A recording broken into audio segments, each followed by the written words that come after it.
Hello guys, and welcome to another episode of All the Mods to the Sky number 9. Big plans for today, but let's first do our Flux network setup because that's what I kind of left off with last episode, and I think it's about time, right? So this quest, Flux Controller, it requires us to make a Flux Controller.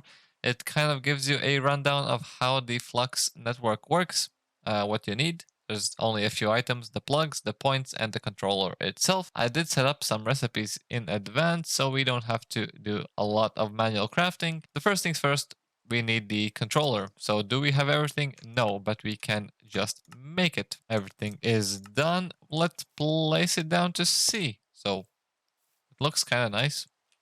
We open it up and we can see there are a lot of tabs here. It does look like there is quite a bit of customization here available, but we are not connected to any network currently. So I think we do a create new network.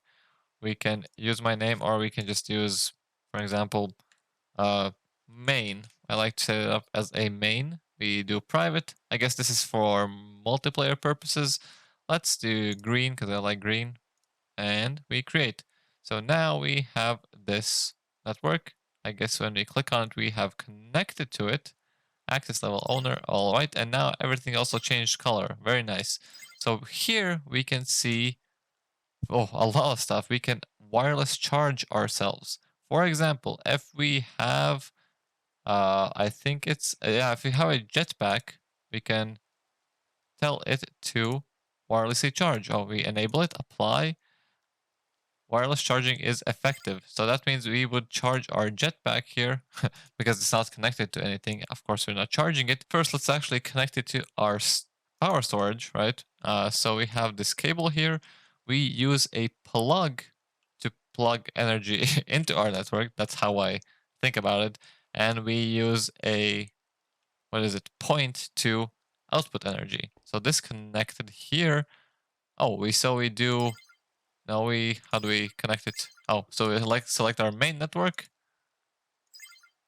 And it's inputting power into our Flux controller.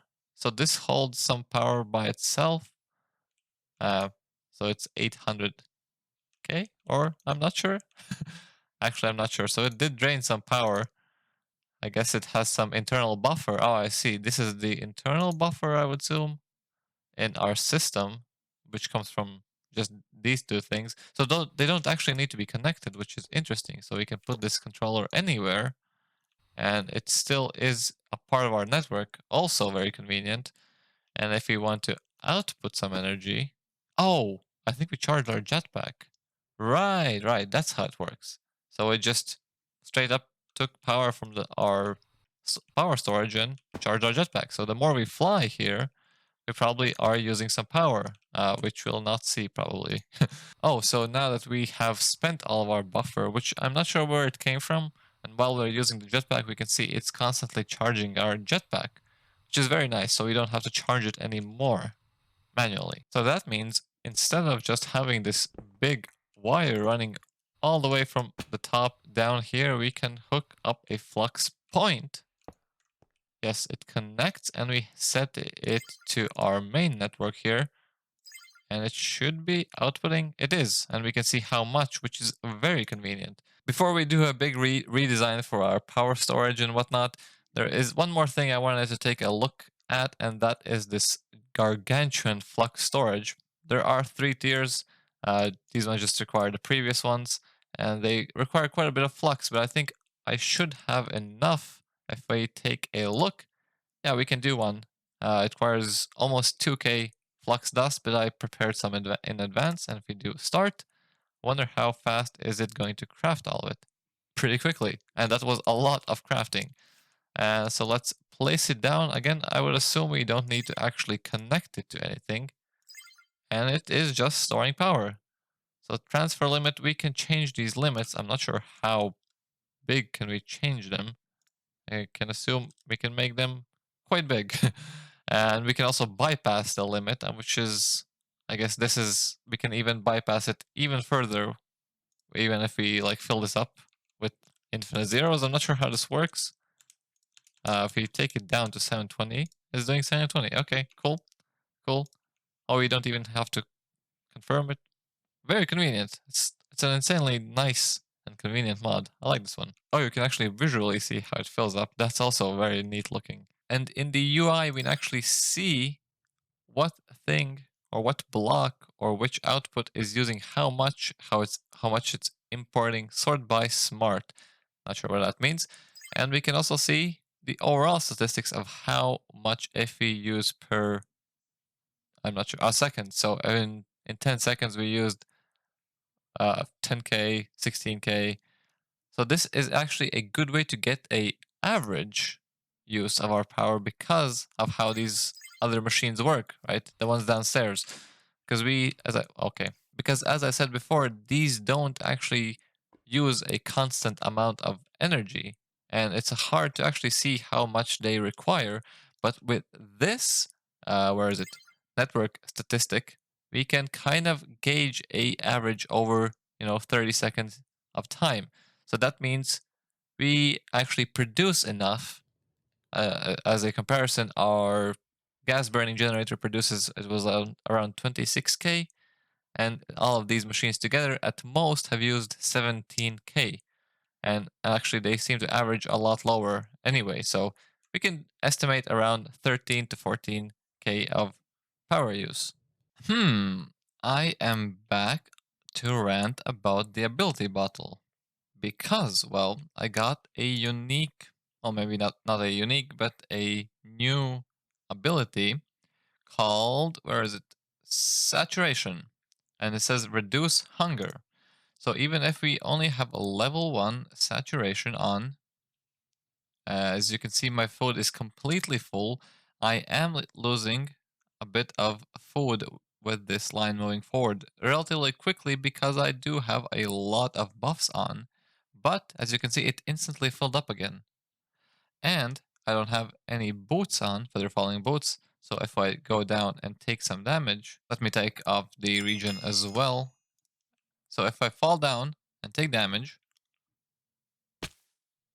it instantly regenerates, even without regen on, and I don't lose any food. I'm not sure if this is the intended way, because that means I can actually use all of these abilities without any downsides, because I have permanent saturation. And that's what I plan on doing, because this is, again, very overpowered. Well, this is what I've been working on for the last couple of hours. I have moved all of my setup over from there and cleaned up this area to kind of fit all of my power generation in this building. Kind of a power station. I'm not a builder, I've said this before. I just like when things are kind of nice and tidy, and I think this achieves that. In here, we still have this same setup as before.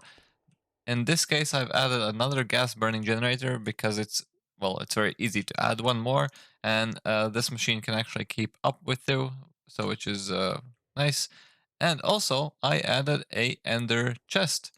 Ender chests are pretty simple to make if we take a look. And not the vanilla ones, of course, but these ones. They require some obsidian, some blaze rods, and some eyes of ender. All of those we already had. You need to color code it, or you can leave it at triple white, but I did triple greens because, well, these are cactus or cacti, right?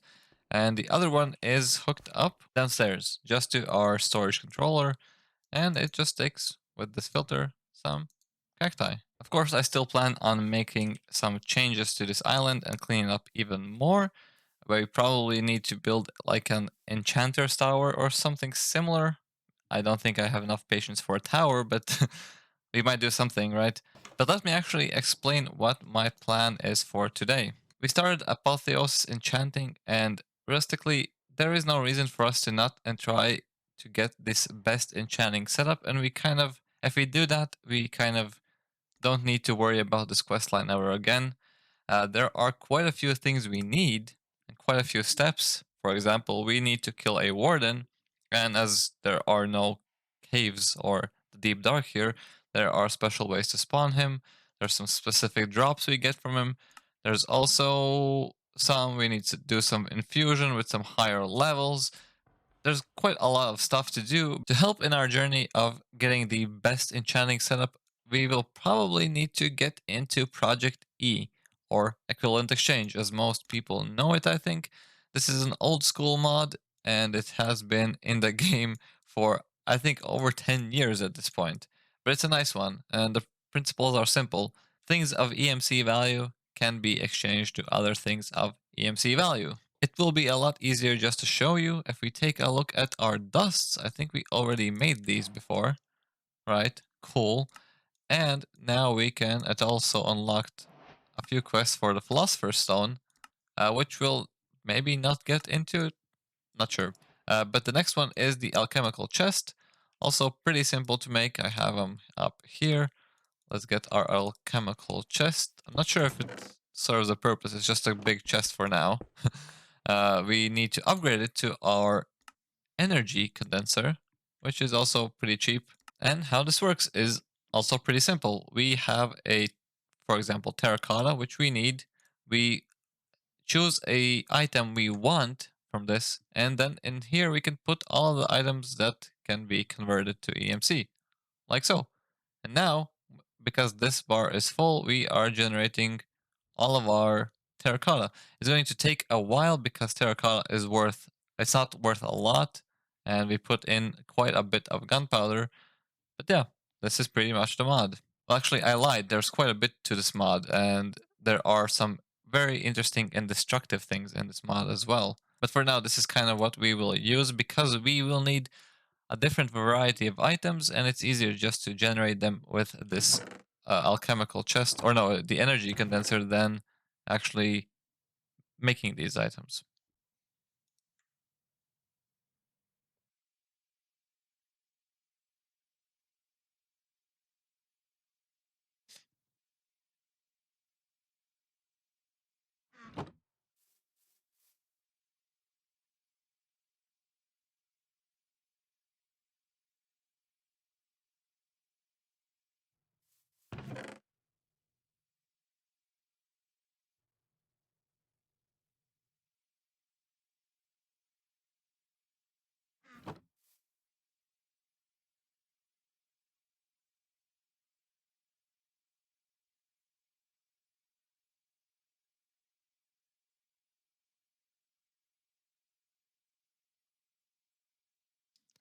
As an example, oh wait, never mind.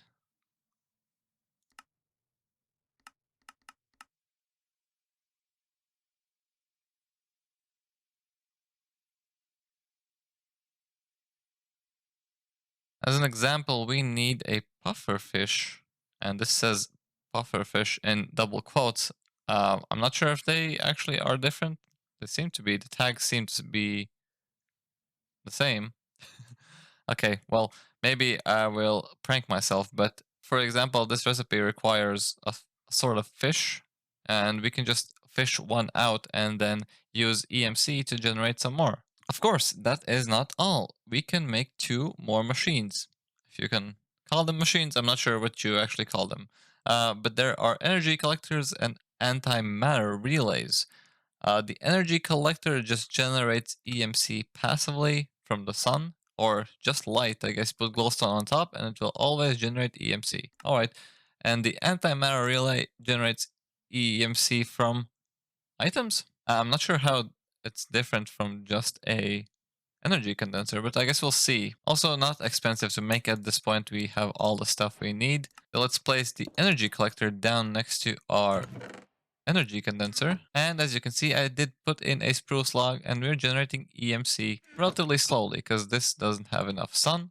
But if you put a glowstone on top, I think it should be a bit faster.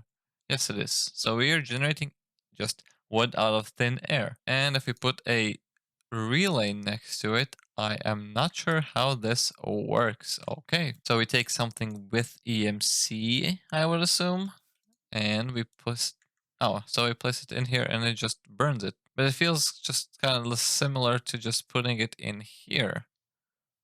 Oh well, I guess it maybe has more space. I'm not sure. Okay, I fished out a crab, and let's test this if it actually works. So we make a, well, a crab. Okay.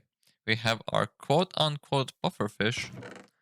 I'll make some duplicates here. Oh, if you do this, now we have a lot of pufferfish. Oh, there's... Okay, they'll drop the quote, so it should work properly. We go to our seashells.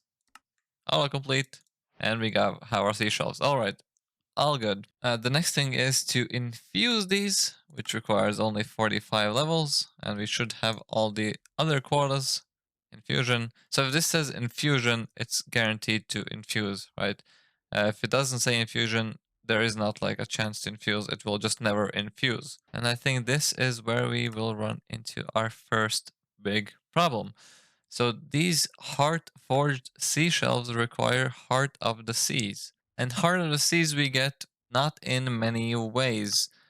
We can try to spawn some guardians, or we can get into mystical agriculture, which is probably something we will need to do anyway. I'm actually not sure. Occultism, I've never played with any of these mods, so I'm kind of hesitant to start this because it might be a long process. Okay. After quite a bit of while of thinking, I think I have actually figured it out. So first, Heart of the Sea we are going to get using mystical agriculture. We need 4 types of seeds: diamond, prismarine, fish, and squid. The only thing we do not have is squid, but we can get squid using this summoning altar. To make it is very cheap, and the uses of it is we need some dye, stone, dirt, and water. Dye we get from other flowers we have, so that should be fine. And the result is we get a squid. And we can use ink sacs in our energy condenser to get even more ink sacs. We are also going to need to spawn wardens to get these wardens tendrils, but that is not the only issue. We also need to get skulk from the deep dark biome, but as we don't have the deep dark here, we will need to make it. And there is a quest in Getting Started Part 2 that requires us to make the deep dark. We only need to get these archwood saplings, which we get from sifting moss. Pretty simple. And I think that's going to be a bit in the future. Let's first try to get the Hearts of the Sea. Let's just place it anywhere for now. It's a single block. Not sure how it works. I guess maybe we right click our items on it. Pretty simple. Stone. And we need a catalyst. And it's doing something. That's a nice animation. And we get a squid. Now we kill the squid. We get quite a bit of stuff because of the looting enchantment. And we can put the ink sac in our energy condenser, like so. And we get lots of ink sacs, so this is not a problem anymore. Next up, we need to get into mystical agriculture. I've done this a few times, and we only need a few seeds, so this should be pretty simple. Quest seems to be bugged because it says we have all these items, but it's not completing it. It even says 100%, but it's kind of bugged. All right. But the prosperity shards we get from sifting soul sand, or we can mine them in the end now because we can get to the end. And these are the seed bases. These bases are going to be used in our infusion altar, which we'll use to create any seeds we want. So let's first make the altar, and I'll try to make our first seed. The first one I'm going to make is a simple dirt seed. So we place 4 essences and 4 of the item that we want. We put the base prosperity seed in the middle, and we only need a redstone signal. And this should work. It takes a little while. And we have our dirt seed.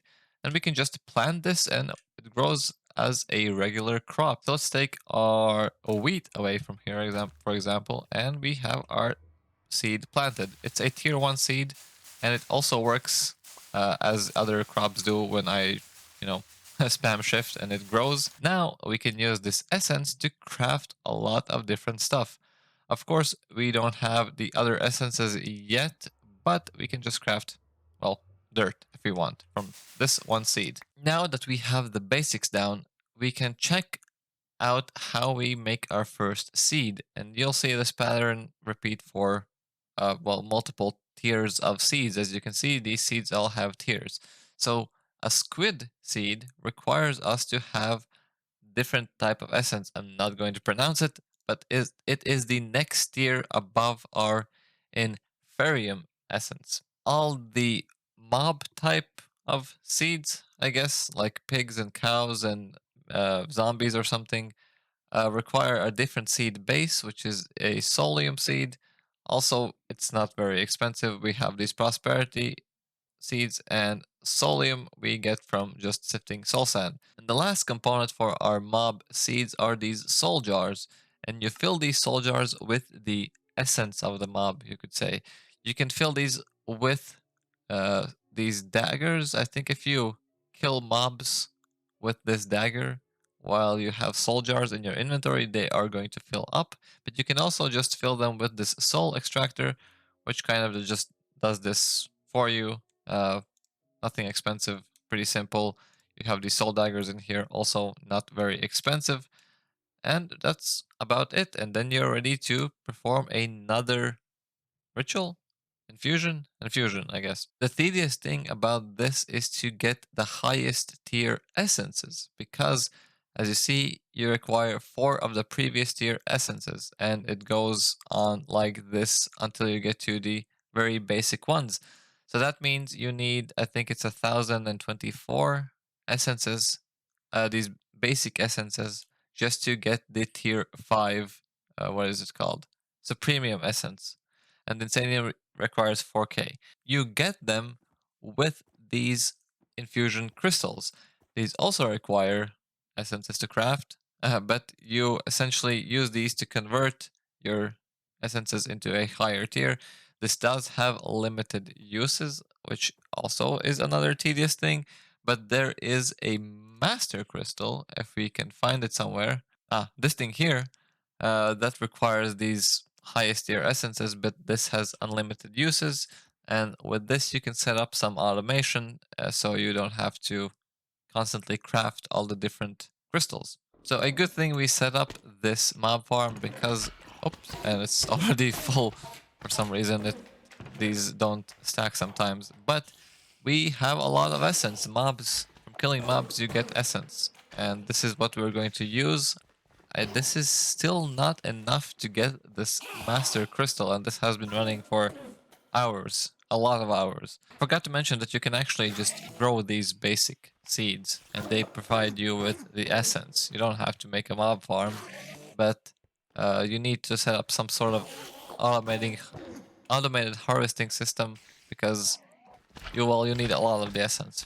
This is me again some time later, and I have kind of skipped or just gotten past most of the boring parts, getting the crystals as I said before, and kind of setting everything up to its basic state, and we can build off of this.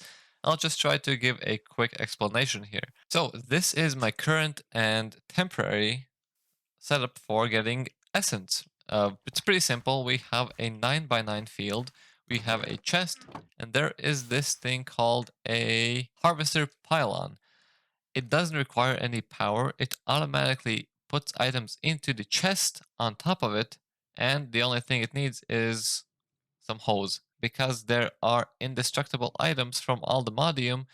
When you get Aldemodium ore, you can just make indestructible hose, put it in here, and it just works automatically.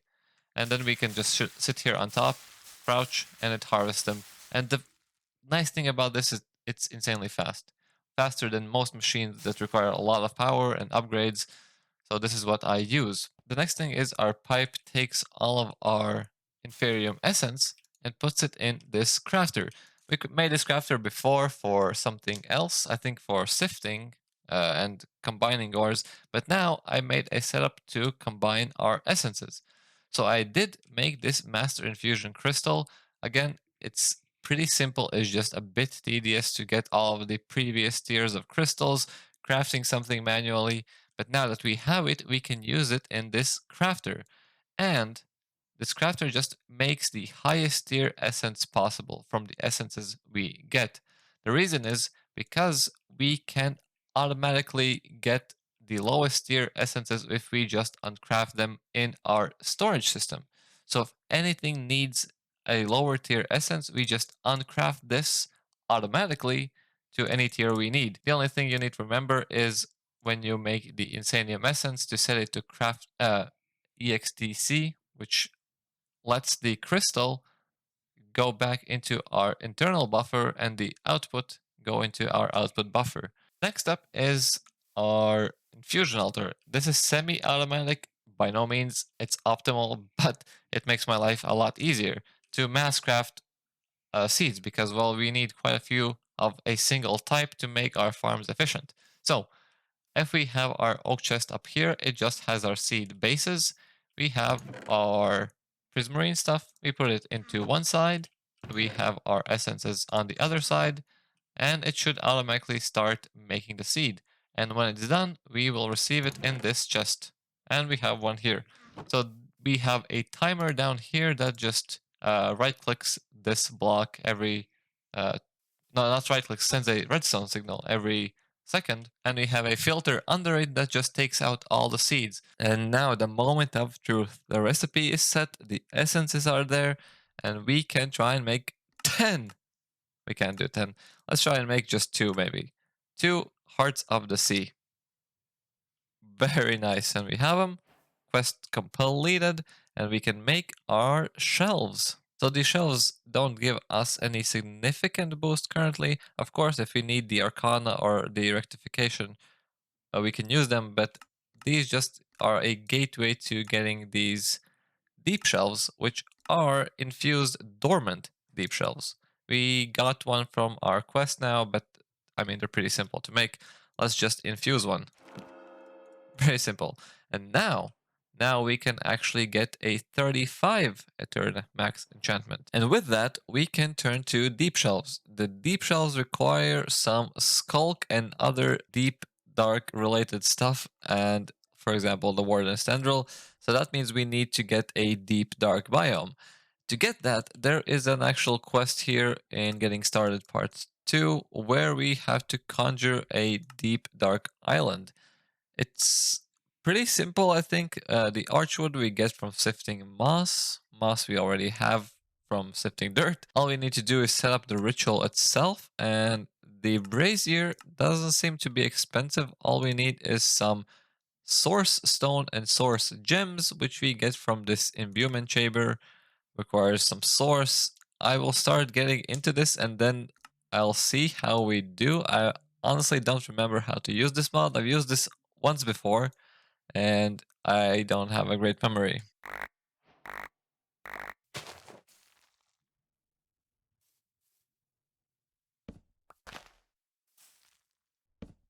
The first quest is to make ourselves a novice spellbook, which is a tier 1 spellbook. So we can do some basic spells if we take a look at them. So I have no idea how this works. We have form, effect, projectile, create. Do we have it now? Can we? Oh! We can actually shoot projectiles. So we have a test piggy here. He's already a bit damaged. No, nothing happens. Oh, I see. You can select projectile and harm as... So this is the form it comes in. So you can do self-harm, touch harm, projectile harm, and then we can do create? No. Or did it work? Oh, it does work now. Alright, how much damage does it do? Not much, I don't think. So we have a 3 health pig, 2.5. That's nice. Cool, cool, cool. Next up, we have this imbuement chamber. It's pretty cheap to make. We just need some archwood and some gold. And with this, we can make our source gems. So crafting source gem, add source nearby to increase craft speed. So we currently don't have any source, I don't think, because we can't actually store it. Again, I'm not sure how this works, but hopefully this will create some source gems, and then we can use those to make a source jar, which can store source, and we can create things like these source links. If we take a look at this one, we can use a source link to create ways to generate source. Okay, so I got enough source gems to create a volcanic source link, and I made a few of these jars. So as I understand, this uses burnable material, like these logs, for example. Never mind. Oh, did it work? Oh yeah, so it's generating some source. Do I need to just place it down? And it takes it by itself? Oh no, actually I need to throw it. Oh, I see, I see. So I don't need to right click it, I just give it to it. If I use coal, does it work as well? Oh yeah, it does. So I need to disable my magnet. So it's burning the coal to generate some source. We have 10% now, okay. Oh, actually 12%. And I think if we burn these special logs, we generate more source than burning things like coal. And now that we have some source in our jars, if we put our source gem in here, I mean our lapis, it crafts a lot faster, but it uses quite a bit of source. Okay, interesting. The only thing we need for the ritual, I think, is the brazier. And the brazier is pretty simple to craft. We just need a full source jar to perform the ritual and the brazier itself. So I think it should be pretty easy. This is my humble little setup here. We have some of these links. We have some coal blocks. Coal blocks are very efficient at burning a lot of stuff. So we have 5 full jars relatively quickly. I mean, we have infinite coal, so we don't really care. We have our 3 pedestals, which we'll use in just a second, and I have set up a chest of lapis and some source gems coming from this filter. Currently it's off because we need to make some manipulation essence. Manipulation essence is useful to get the other types of saplings because we only sifted these blue ones. We can get all the rest ones with a manipulation essence, which is pretty cheap. We need some clocks, redstone, and a stone button. If we place them on all of our pedestals, it should start working. And in just a second, oh, and we get a manipulation essence. Cool. Let's do this a couple more times. Oh, interestingly, I thought it might use the materials, so I brought a few, but it actually just uses up the source gem and some source, of course, but it doesn't use the materials, which is very nice. So we can make a few of these manipulation essences. So, if my understanding is correct, I have built a small island over here. I tried to summon a warden using this shrieker, but I guess if it's not the correct biome, you can't, because this is still plains. You get these from sifting endstone, I think. So let's place down the brazier. We place down our source jar. We right click and waiting for activation. Right click again. And it's unfortunate timing there, guy. Oh, it's actually creating a island on its own. That's sick. Oh my god, that's actually sick. That actually looked amazing. I did not know it's going to create an island on its own. I thought it only converts existing blocks. That's why I made so many. I kind of made an island by myself. But it creates an island of its own. And it's better looking than my own island, which is nice. But now we can actually summon the warden, I think. Yes, we can, and I think we're ready for the fight. Technically, it should be pretty easy to kill the warden. Hopefully, not. I'm not prepared to die, but yeah, I think the warden stands no chance. 500 health. Oh, oh man. Oh wait, I think he teleported away because of my. Something from my armor is rebounding on my leggings is just kicking the wardens away. I probably need to disenchant these and find something else. Okay, that attack doesn't actually do much damage, and it doesn't teleport him away. Okay, cool. Awesome, so we got a tendril and we got a skulk catalyst. I'm not sure if there are any skulk catalysts over here. Oh my god, he's gonna spawn another warden this way. And he did. So we need some of this skulk. We have some silk touch. It's probably going to spawn another warden again. But I did re-enchant my pants to have something different. So it should be easier with a sword now even. We can just face tank this guy. I'm sorry, warden. But you stand no chance. I killed a few more wardens, and now I think we should have enough to make all of these different deep shelves, or skulk shelves, some of them are called. Echoing one. Oh wait, we need the basic ones. Alright, I infused some base ones, so now we can definitely make some of these. So we'll make one of each for now, and then we'll see if we need more of the other ones.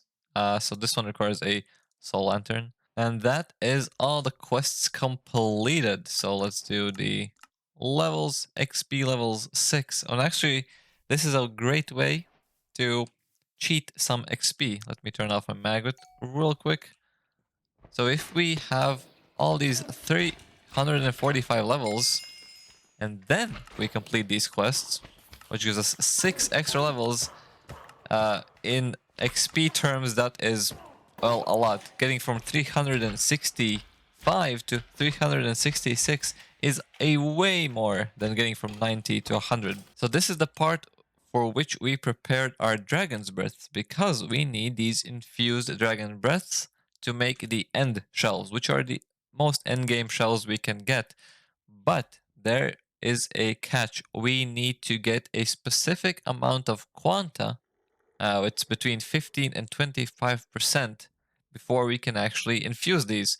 And if we look at our enchanting table now, it's quite a bit over, and we can't really take these out. So that's why there are some special shelves. You can see here, these provide negative amounts. And if we need to get negative quanta, we need to use these melon shelves. These melon shelves don't require a lot, realistically, just melons, as a melon shelf should. It also takes away our Eterna, but that just means we need to place more higher tier shelves here. We probably will take these infused hell shelves out and maybe put in some more of these skulk shelves, or yeah, we'll see. I'll try and get a setup ready. So this is pretty much what I went for. We have some heart forged shelves because these don't actually give you any quanta, and we have 4 melon shelves. Now we have our Kana at our max, which doesn't almost at our max, actually 0.5% off. But the point is we have our quanta down. And now we can infuse our dragon's breaths. I'll do quite a few of these infusions, and we ran out of lapis, so we make some of our basic end shells. Let's do all 9, and then we can do our pearl scent, which requires some end rods. Also, we have some already. And we can do our draconic end shelf, which requires the dragon head. And we'll probably need to get maybe 1 or 2 more. And the challenge complete.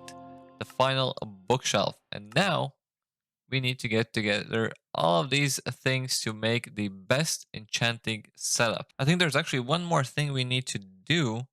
That is to get our library up a tier, because currently it can't handle the highest tier enchantments, but the library of Alexandria can. So we need to get a level 100 infusion with this specific quanta. It actually was pretty simple. We just took out these melon shells, replaced some of our glowing hell shells with these draconic and the pearl scent one, and we can do a level 100 infusion. We got our levels. We already have our stored enchantments, but they should stay there. And let's do it.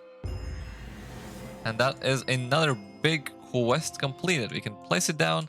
It looks exactly the same. The only thing that has changed is the maximum level available that we have here is going to increase, I think. And we can also store more. Oh, it actually says it can hold more, and that's it. So yeah, we can store more enchantments. So looking through the list, I think we should have everything we need. I just wanted to show you what we haven't made, and that's these rectification seashells. These need honey, and the previous year or the next year needs some gilded blackstone. Gilded blackstone we get from the metallurgic infuser, which we already have from mechanism. We just use some gold and blackstone. And the honey I have actually prepared in advance. We should have some bees in here. This is from the productive bees mod, the advanced oak hive. We have some honey. We should have everything ready for our great setup. And this is it. Technically, according to the quest book, this is the best enchanting setup you can get. And if we check our golden sword, of course, you can see Of course, we get a curse, but we also get mending. Mending just from enchanting. And the levels of these enchantments are insane. We can also check a book, and we can see we get efficiency 8, respiration 6, looting 7 again. I mean, this is insane. Oh, and it's also a quest to do a highest tier enchantment. Maximum strength, only the best, rolling the dice, everything, and we have a sick sword. And that's kind of the idea. We can constantly enchant a lot of books, just get everything we need. Get everything we need from those specific books. We got some music in the background. We can get specific books from these tomes. So we can get the best weapon enchantments, best bow enchantments, anything we need with this setup. And to finish this questing chapter off, let's just complete these straggler quests where we need to make some bee shelves, stone shelves. We can also make a trident. Well, we need to make a inert trident first, and then we can infuse it to get a real one, so we don't have to grind for tridents. Not that big of an issue in modded Minecraft, but a useful feature.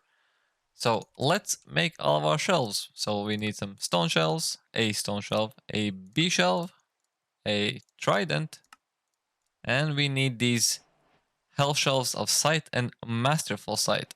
I don't think they are very useful at this point because we already have the shelves that provide us with a lot of enchanting clues, and I don't think it's worth even to go above 8 clues. If it says 8 clues, if I try to enchant something, it actually just only shows me one enchantment because that's the only possible one, maybe.